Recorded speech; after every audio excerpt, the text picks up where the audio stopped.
Hey guys, what's up? It's Charlie here, and today we're going to be looking at 10 real faces behind famous icons. There are some icons and logos we all see every day and we know very well, but we may not assume that many of these people and cartoons actually have real faces behind them. So here are the mind-blowing backstories to all of the most famous things you see every day but don't think about. But before we get into it, why not subscribe and press the notification bell too.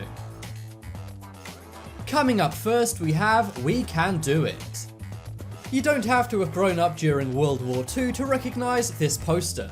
This poster is actually recognized worldwide, and it's a big cultural icon of World War II. During World War II, many men had to go away and fight in the battles.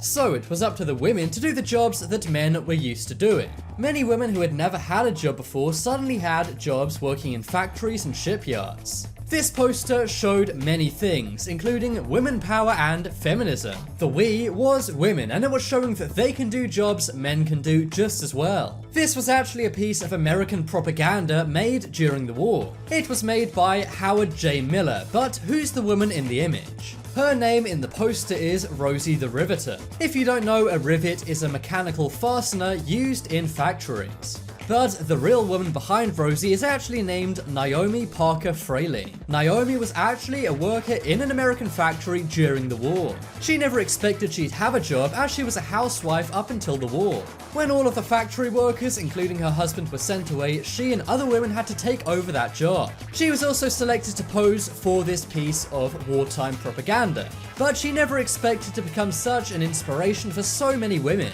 And she's still used as an icon for feminism around the world to this day. Next up is Wendy's. If you live outside the USA, you may not know what Wendy's is, but any American knows that Wendy's is a burger joint famous for their square hamburgers. Wendy's was founded by an American businessman named Dave Thomas. He had 5 children, including his 4th child, Melinda Thomas. And it's actually his daughter Melinda who is the mascot for Wendy's. You probably wondered who the red-haired girl with the blue bows actually was. Well, it was the Wendy's creator's daughter. Today, Melinda is still involved with the Wendy's brand. In fact, she's a spokesperson for Wendy's. And if you go to the offices of Wendy's, you'll see a big portrait of Melinda. This portrait was used by the artist who made the Wendy's logo. I bet when she told her friends at school that she was the Wendy's girl, nobody believed her. Coming up next is Kinder. Let me take you back to your childhood for just one moment. No matter where you live in the world, I'm sure you ate Kinder chocolate when you were younger. And one thing that really caught everyone's attention on the Kinder chocolate box was what was known as the Kinder Boy. This boy smiled directly at you with his big, perfect white teeth. He was pictured on all of the Kinder chocolate boxes wearing an orange or blue polo shirt. But who actually is this kid? Well, the boy's name is Josh Bateson. Josh Bateson is from the UK and he's a child model and still is a model today. Today his Instagram account has over 100,000 followers. But he's not just a model, he also has a degree in international relations and politics. And if you're wondering, yep, he's still got super bright white teeth. Thanks for destroying those rumors about bad British teeth. Amazingly, despite him being printed on thousands of Kinder boxes, he only got paid a few $100s for the pictures. But I'd say it's still worth it to become the Kinder Boy. Next up is Uncle Sam. Love him or hate him, everyone knows Uncle Sam. Some say Uncle Sam is a great piece of morale-boosting propaganda during wars. And some complain that Uncle Sam wants to take all your tax money. But who actually is Uncle Sam, the man in the American hat pointing right at you? He is the personification of the US government and is a symbol of patriotism in the USA. You've probably seen posters, for example the I Want You for the US Army poster. But who is the man behind Uncle Sam? Well, the real person is actually a guy named Samuel Wilson.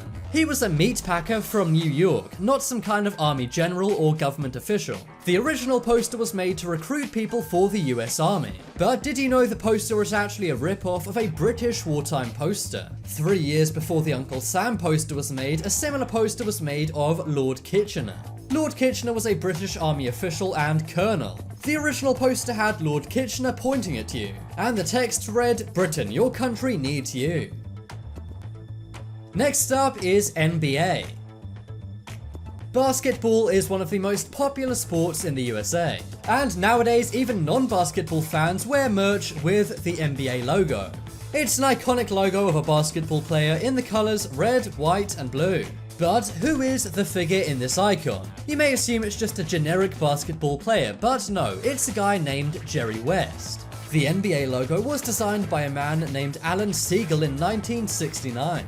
When he was looking for inspiration on how to draw the silhouette icon, he found a picture of Jerry West. Jerry West is a basketball legend, and a photo of him taken by Wen Roberts was found by Alan. Alan then used this image of Jerry West as the inspiration for the NBA logo. Coming up next is Betty Boop. Betty Boop is famous all over the world. She's an animated cartoon character known for her big head and small dress. Now, she's a creation of a man named Max Fleischer. But who is the woman behind Betty Boop?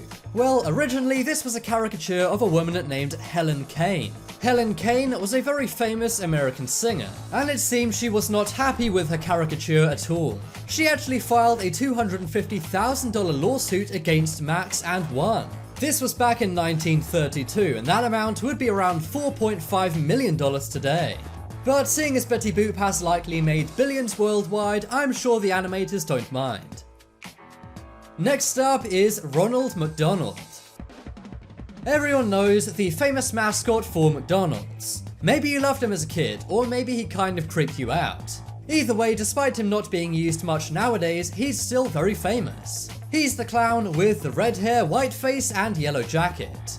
But who is this clown modeled after? Well, Ronald McDonald was actually created by an actor named Willard Scott. Willard Scott performed the role from 1963 to 1966.